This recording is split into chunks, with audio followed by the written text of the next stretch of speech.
Salam sejahtera untuk anak-anak semua. Selamat mengikuti pembelajaran hari ini.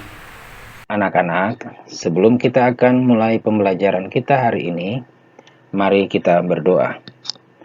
Bapa di surga, kami bersyukur ya Tuhan, hari ini kami kembali belajar pendidikan agama Kristen dan budi pekerti.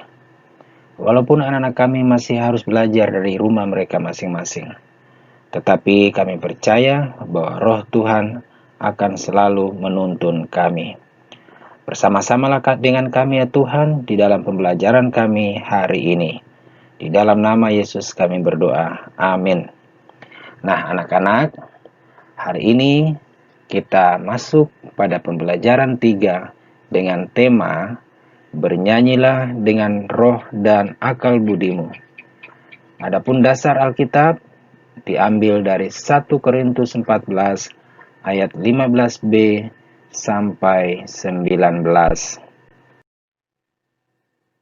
Bernyanyi di dalam ibadah adalah salah satu kegiatan ibadah di mana kita dapat menunjukkan sikap memuliakan Tuhan.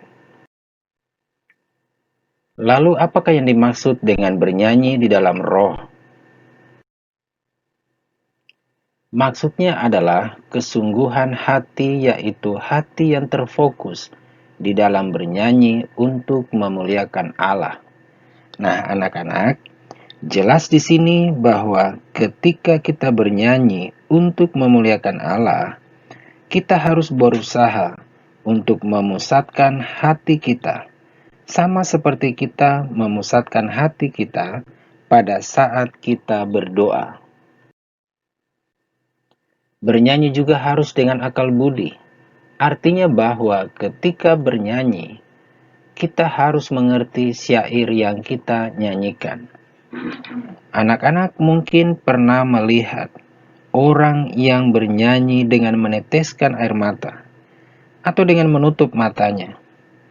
Itu terjadi biasanya karena mereka terlalu menghayati dan mengerti makna syair lagunya. Jika kita memang benar-benar menghayati sebuah nyanyian, maka emosi kita akan ikut mempengaruhi ekspresi kita di dalam bernyanyi. Nyanyian dalam ibadah Kristen berakar dari kebiasaan orang Yahudi, kemudian berkembang terutama di gereja barat atau kekristenan yang berkembang di Eropa Barat.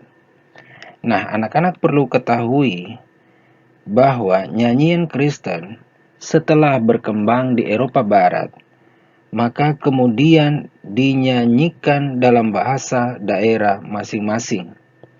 Pertanyaannya adalah, siapakah yang mempunyai pengaruh kuat atau pengaruh besar sehingga nyanyian-nyanyian Kristen dapat dinyanyikan dalam bahasa daerah masing-masing? Ya, dia adalah Martin Luther, seorang reformator gereja. Dia mengubah dan menerjemahkan nyanyian-nyanyian ibadah ke dalam bahasa Jerman. Anak-anak, salah satu kelompok yang harus terlibat dalam ibadah adalah kelompok musik.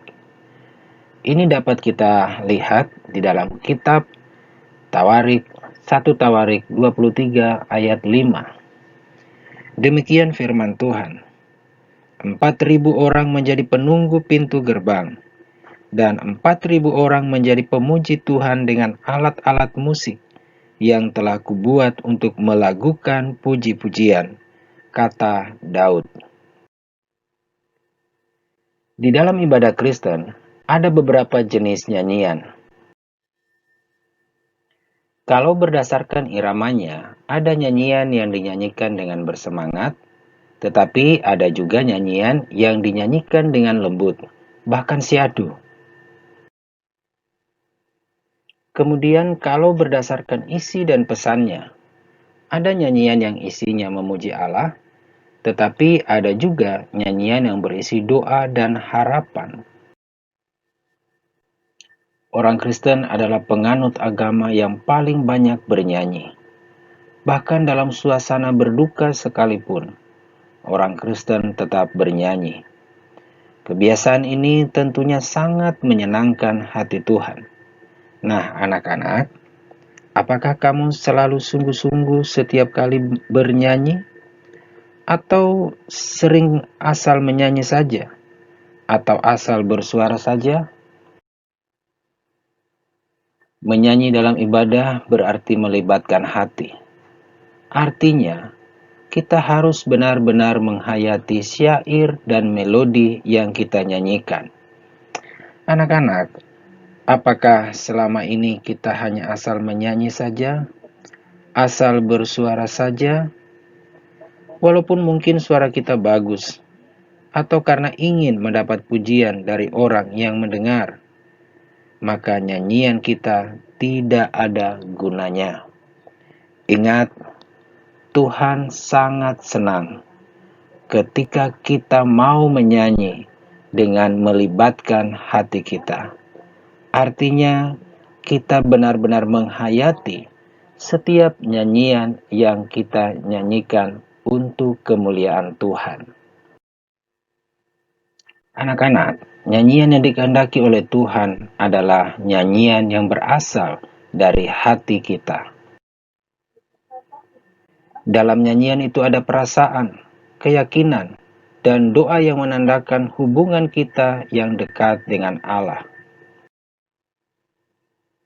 Nyanyian yang dinyanyikan dengan baik, yang dinyanyikan dari hati, pasti akan menenteramkan hati yang menyanyikannya, yaitu kita sendiri, orang lain, dan tentu Tuhan.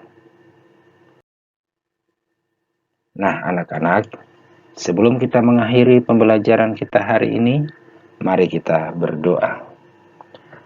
Bapa di surga, kami bersyukur kalau hari ini kami sudah dapat belajar bagaimana kami harus menyanyi di dalam roh dan akal budi.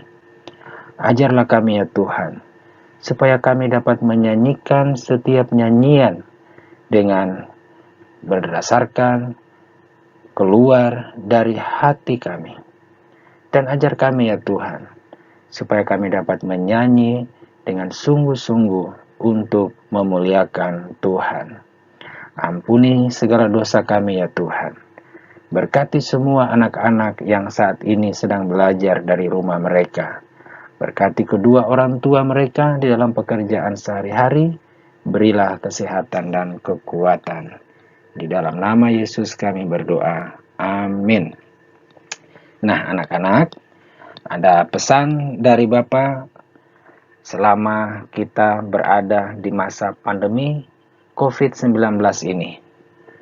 Tetaplah menjaga kesehatan, selalu pakai masker, seringlah cuci tangan, baik ketika mau pergi ataupun pulang dari bepergian.